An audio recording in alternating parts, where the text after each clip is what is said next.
Segera saja sesudah saya mengalami patah hati pada cinta pertama dan tidak kuat, saya menjadi tertekan dan meninggalkan Yesus. Kehidupan saya berubah total dari berbagai segi. Pada waktu sekolah dari SD dan SMP, banyak guru bilang, banyak teman-teman saya bilang, dan juga faktanya memang saya menjadi murid atau siswa yang berprestasi. Ya paling tidak mungkin juara 3, seringkali juara 1 di sekolah. Itu waktu saya SMA kelas 1. Sehingga berubah total. Tadinya siswa yang berprestasi, begitu saya hancur hatinya karena cinta pertama yang ditolak, saya menjadi siswa yang tidak berprestasi di SMA. Saya menjadi malas belajar, saya ke sekolah juga seenak saya sendiri. Tiap hari ada jadwal pelajaran tertentu. Saya seringkali nggak bawa buku, saya seringkali cuma bawa buku satu saja catatan. Jadi segala macam pelajaran dicatat di situ. Dan ketika pulang ke rumah saya tidak lagi seperti sampai waktu SMP saya rajin belajar, saya menjadi tidak belajar. Jadi saya mengalami prestasi sekolah yang buruk. Bahkan saya akhirnya tidak, apa yang dulu saya tidak pernah lakukan, akhirnya saya lakukan, seperti membolos sekolah. Akhirnya saya menjadi seorang siswa yang suka membolos waktu pendidikan SMA. Dari kelas 1 sampai kelas 3. Mungkin di sekolah itu saya lah yang paling sering bolos, menjadi raja membolos. Sesuatu yang tidak pernah terpikir pun sampai saya SMP. Ya saya bersyukur masih tetap bisa naik kelas, walaupun saya sebenarnya agak heran juga. Kok siswa yang bandel begini, males belajar, bisa naik? Ya itu saya masih melihat anugerah Tuhan dalam kehidupan saya. Hal-hal yang tadinya tidak pernah saya lakukan, tidak mengerti saya lakukan, saya akhirnya terjun di situ. Seolah-olah iblis lewat hal-hal kesenangan dunia menangkap saya dan mengikat saya, bahkan memenjarakan jiwa saya tanpa saya sadari. Saya mulai menjadi suka main judi, kadang bolos sekolah juga di rumah teman yang rumahnya dekat dengan sekolah. Kami dengan beberapa teman yang lain main judi di sana, mulai mengenal minuman keras dan lain sebagainya. Sehingga akhirnya seperti itu. Ayah saya seorang pengusaha bengkel yang cukup besar dan terkenal di kota Tegal pada waktu itu. Pekerjaan bengkel itu sangat luas, mulai dari mobil sedan yang bagus sampai truk besar. Ayah saya sanggup menangani bersama dengan pegawai-pegawainya, mulai dari kerusakan mesin, pengecatan, bahkan ketika mobil tabrakan, penyok, bisa membenarkan. Tetapi saya karena kehidupannya sudah hancur seperti itu, saya tidak pernah membantu ayah saya. Ketika saya selesai SMA, saya pada waktu itu tahun 74, saya mencoba mendaftar untuk melanjutkan kuliah, mendaftar di Bandung, di ITB dan Parahyangan. Tetapi karena kehidupan saya sudah seperti itu, akhirnya saya gagal. Saya kembali lagi ke Tegal, ya sekitar setahun saya kembali lagi ke Tegal. Tapi saya seenak saya sendiri. Jadi kadang kalau mau bantu di bengkel saya bantu, kalau lagi saya pengen main, saya main. Seperti itulah jadi kehidupan saya, benar-benar sudah sama sekali meninggalkan teman-teman segereja dulu. Kehidupan saya berubah 180 derajat. Dan ada di dunia luar sana, saya punya seorang teman yang baik, yang sekarang sudah dipanggil Tuhan pulang. Dia non Kristen, tetapi dia pegang, karena dia orang Jawa, dia pegang kejawen. Dan akhirnya saya bersama dengan dia menjadi teman yang paling dekat, yang selalu kemana-mana tiap hari. dan kami juga walaupun masih muda, usia sekitar 18-19 tahun, tetapi ketika malam tiba kami selalu berdua membicarakan tentang kehidupan ini. Ya, kami melihat sebuah kenyataan agama benar, semua agama mengajarkan kebaikan, tapi kami melihat ada pengikut-pengikut agama apapun yang kehidupannya tidak sesuai dengan ajaran agama yang semuanya adalah baik. Sehingga kami berdua akhirnya menjadi orang yang mau cari kebenaran. Sehingga kami berdua berkata, di manakah itu kebenaran? Seperti itu kami mencari, dan kami melakukan tirakat-tirakat secara kepercayaan kejawen, antara lain kalau pengen dapat wangsit atau wahyu dari Tuhan, itu kita harus mengadakan tirakat. Dan salah satu tirakatnya adalah saudara tidur di atas jam 12 malam. Jadi sejak saat itu saya dan teman saya menjadi seperti itu, tidur di atas jam 12 malam karena kami ingin mendapat wangsit atau wahyu dari Allah yang menciptakan hidup ini. Kami berdua hanya ngobrolnya soal itu, soal kebenaran. Di mana kebenaran? Kok seperti ini, seperti itu. Menjadi orang yang pemberontak, saudara. Tetapi kalau ada teman yang lain satu saja, kami nggak bisa bicara seperti itu. Itu bisa kami bicarakan pada waktu kami berdua mencari kebenaran. Ya, belakangan setelah saya kembali kepada Tuhan belasan tahun kemudian baru saya tahu siapakah itu sang kebenaran adalah Yesus. Yohanes 14 ayat 6 berkata, Yesus berkata, "Aku inilah jalan, kebenaran dan hidup, dan tidak seorang pun sampai kepada Bapa kalau tidak melalui aku." Saya kan sudah tidak mengerti itu. Saya sudah tidak jadi pengikut Yesus Kristus. Jadi begitulah kehidupan saya tuh. Saya seperti itu. Ya, terus itu berlangsung demikian. Tetapi kalau ada dengan teman saya kemudian menikah, tapi tetap kami bergaul seperti itu. Tetap kami kalau ketemu berdua selalu tidur di atas jam 12 malam karena kami mau cari wangsit, kami mau cari semua agama baik. Semua agama itu mengajarkan umatnya itu baik. Tetapi di manakah kebenaran? Karena kami melihat ada pengikut-pengikut agama apapun yang hidupnya tidak sesuai dengan ajaran agama yang baik. Sehingga kami menjadi orang yang mencari kebenaran itu. Seperti itu, saudara. Ya, kemudian saya tahun 76 saya merantau ke Jakarta. Saya kerja di Jakarta selama 6 tahun mungkin sampai tahun 81.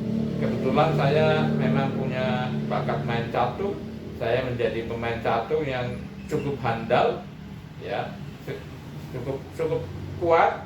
Bahkan saya pernah menjadi juara di Kota Tegal. Kemudian pada tahun 85, jadi ketika di Jakarta tahun 76 saya kerja sebagai pengawas bangunan di kontraktor seperti itu. Dan rumah saya kebetulan dekat dengan Senayan. Pada waktu itu kejuaraan catur Jakarta perseorangan diadakan di Senayan. Jadi pulang kerja saya ikut. Saya mengikuti dari awal. Dan pada waktu itu kejuaraan Jakarta itu sudah seperti kejuaraan Indonesia. Karena lebih dari, dan mungkin ada separuh atau lebih master nasional, master internasional yang Indonesia miliki pada waktu itu tinggal di Jakarta. Saya mencapai prestasi yang luar biasa. Karena dari babak penyisian saya lolos sampai masuk babak utama. Di babak utama itu barulah master nasional dan internasional turun, di penyisian tidak. Dan saya ada 13 babak, di babak awal saya bisa mengalahkan 2 orang master nasional yang pada waktu itu sangat terkenal. Sehingga kemudian keesokan harinya di koran Sinar Harapan, saya masih ingat, saya diberi gelar oleh wartawan Sinar Harapan The Giant Killer, pembunuh raksasa, karena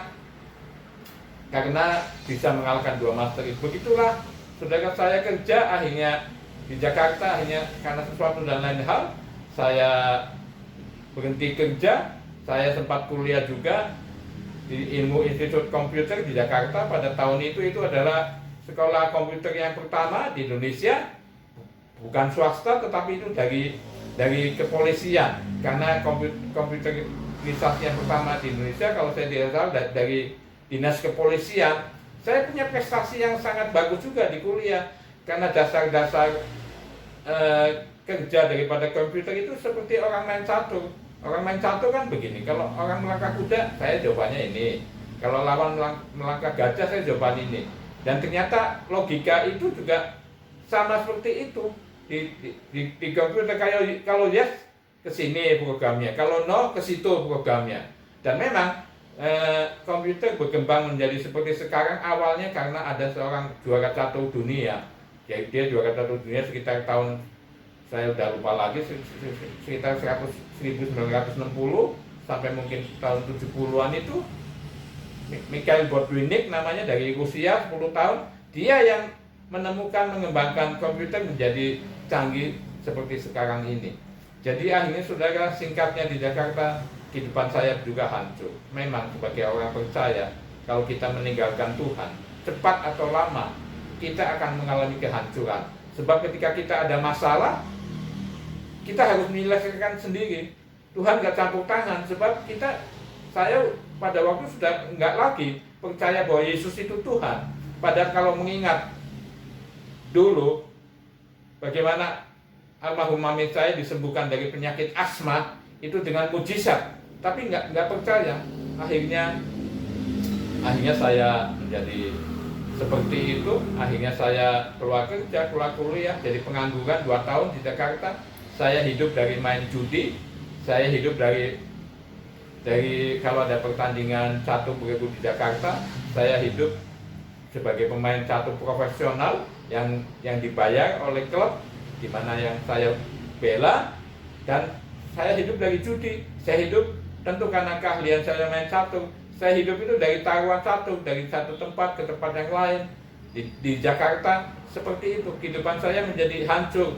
Jadi saya, ya karena mungkin Tuhan kasih saya ya otak yang encek lah istilahnya, seperti itu. Jadi saya main judi juga, saya mempelajarinya, sehingga saya main judi apa saja, saya bisa judi apa saja yang orang lain nggak bisa. Akhirnya saya sering menang, tapi kehidupan saya menjadi seperti itu, hancur tanpa saya sadari. Sampai akhirnya suatu saat pada tahun 81, ketika saya dengan teman sedang main judi di satu tempat, di lahan kosong, gedung kosong yang sudah tidak diisi lagi, kami digerebek polisi. Jadi saya dan teman saya, ada 3 orang, ditangkap dan kami masuk di sebuah polsek di Jakarta. Dan seminggu saya ada di tahanan itu karena ada teman baik yang kemudian menolong, entah dengan cara bagaimana. Kemudian sesudah seminggu saya keluar, dan kemudian saya berpikir, saya 6 tahun di Jakarta, awalnya saya bekerja dengan baik-baik, ya bekerja sambil saya mengikuti pertandingan catur, tetapi kok bukan karena melakukan kejahatan. Saya sempat ngalamin itu, masuk hotel gratis selama seminggu. Saudara mungkin kalau masuk seperti itu, bagi yang belum pernah, dibayar juga nggak akan mau lah. Semuanya serba susah, makan juga susah, apapun juga susah, bercampur baur dengan penjahat dan lain sebagainya. Dan kemudian saudaraku, saya menganggap bahwa waduh, 6 tahun di Jakarta sia-sia. Wah, kalau gini saya mau pulang ke Tegal sajalah. Ya, mendingan saya bantu bapak saya yang buka bengkel yang perkembangannya bagus, ada belasan pegawai di dalamnya. Tetapi karena jiwa saya udah mengalami perubahan dari yang baik menjadi tidak baik, saya pulang ke Tegal juga belum bertobat dari hal itu. Saya masih menjadi seperti itu. Suka main judi, suka minuman keras. Saya lebih suka main. Saya kalau bantu-bantu di bengkel juga seenak saya. Kalau saya pengen main, saya pergi. Ya kecuali kalau ayah saya bilang, ayo bantu di bengkel, baru saya bantu gitu. Tapi nanti kalau udah bantu sehari 2 hari, minggu 2 minggu, saya kalau pengen main. Seperti itulah kehidupan saya. Jadi intinya pada kesaksian saya episode kedua ini, sebagai orang yang percaya Yesus, sebagai pengikut Yesus, jangan pernah sekali-kali meninggalkan Tuhan. Akan hancur kehidupan kita, karena ketika ada masalah tidak ada yang membela, dan kita kan manusia yang serba terbatas. Banyak masalah kita tidak bisa tanggulangi. Seperti itu, masalah apapun. Jadi mungkin kesaksian saya yang kedua seperti itu. Mungkin jangan pernah tinggalkan Yesus. Meninggalkan Yesus cepat atau lama kehidupan kita akan hancur secara jasmani, secara rohani. Jadi kiranya kesaksian saya menjadi satu pesan bagi saudaraku semua yang melihat dan mendengarkan video kesaksian saya ini, supaya jangan berpikir pun jangan meninggalkan Yesus. Saya mengalami belasan tahun kehidupan masa muda saya menjadi hancur. Kehidupan masa muda yang harusnya kita merintis hal-hal yang baik secara pekerjaan, perkuliahan, bahkan secara rohani. Hidup yang muda itu dipersembahkan kepada Tuhan. Alangkah indahnya, saudara.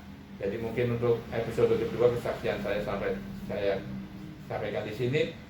Sampai berjumpa kembali pada kesaksian episode ketiga dan berikutnya. Tuhan memberkati kita sekalian.